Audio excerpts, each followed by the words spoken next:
That free cracker just cost you $40. A vervet monkey shares fruit with another monkey. No debt gets created. A dog fetches your slipper. No invoice follows. A toddler hands over her cookie, wanting nothing back.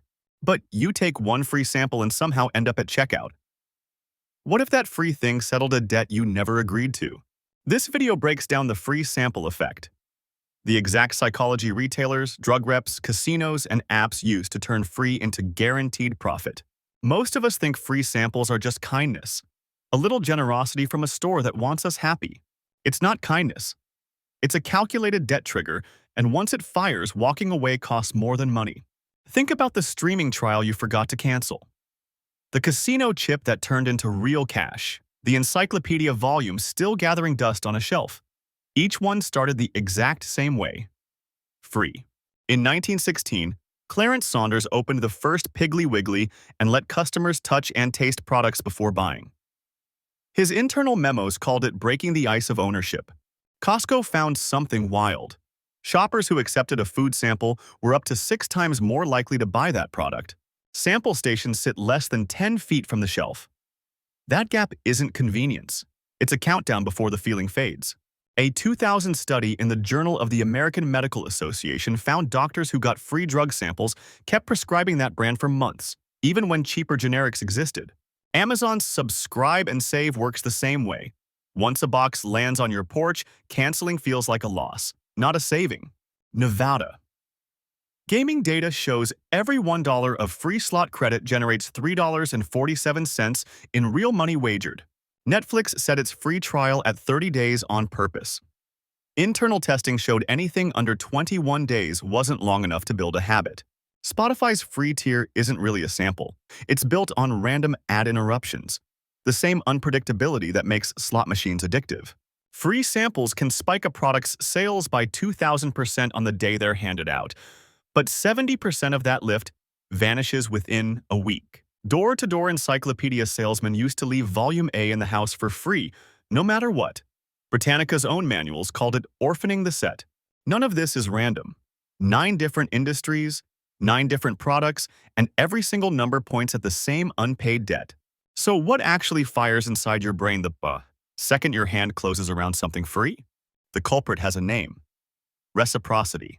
In 1984, psychologist Robert Cialdini published Influence, the Psychology of Persuasion. Inside, he described a hardwired rule. When someone gives you something, your brain logs a debt automatically below conscious thought. That's why the free drug sample outlasted the moment it was given. The debt Cialdini described doesn't expire when the sample does. It lingers for months. Not every free hook pulls the same lever, though. The casino chip uses a different one. Your brain doesn't file a win as a gift. It files it as personal skill. Now rewind to the cracker. You didn't choose to feel obligated. Cialdini found the response fires before conscious reasoning even shows up, which raises an uncomfortable question. If you already know the trick, why doesn't knowing stop it? We'll get to that. So where does generosity end and manipulation begin? Cialdini's answer comes down to intent. A real gift asks for nothing. An engineered one is timed to hit right as you're standing near the shelf. Every free thing you've met so far taps some version of this same wiring. A mind that keeps invisible ledgers, whether you asked for one or not. And once a company finds the lever that works on you, they don't stop at pulling it once. Which is exactly where the evidence gets even more deliberate. A 2011 study in the Journal of Marketing Research found the sample effect drops by about 50% if more than 72 hours pass before you get a chance to buy. That's not a discount stapled to your receipt. That's a countdown printed before the debt has time to evaporate. In 2006, venture capitalist Fred Wilson helped name and formalize the freemium model. He openly compared it to the oldest drug dealer line there is. The first one is free. Every freemium app since has run the same play. Give away just enough to feel useful, then make the friction of staying free worse than the price of upgrading. Behavioral economists have a name for what happens once that box lands on your porch: the endowment effect by delivery. You value what you already hold more than what you'd merely save. By now, the pattern is unmistakable. Every free thing you've taken was built with an expiration date on your resistance. So is reciprocity just a corporate weapon? Or is there something older and more useful going on underneath it? In 1971, evolutionary biologist Robert Trivers published a theory called reciprocal altruism. Early humans survived by tracking who helped who, then paying it back later. That system is arguably one of the reasons our species survived famine, injury, and each other. Tracking debts kept small groups alive. Back then, the person who gave you something was someone you'd see every day for years. Today, the same wiring fires for a stranger at a folding table you'll never see again. Not every free trial is a trap. A generous one lets you leave without friction. The trap kind hides the cancel button and hopes your calendar forgets before it does. Honestly, the evolutionary story might be even more interesting than the manipulation story. The wiring that keeps friendships fair is the exact same wiring that keeps you loyal to a brand you barely chose. You'd think knowing all this would cancel it out. Once you can name the trick should stop working on you. That's the assumption almost everyone makes. But here's the inversion. Robert Cialdini has said that understanding reciprocity barely dulls it. Even researchers who study this for a living still catch themselves reaching for the free sample anyway. So that settles it, right?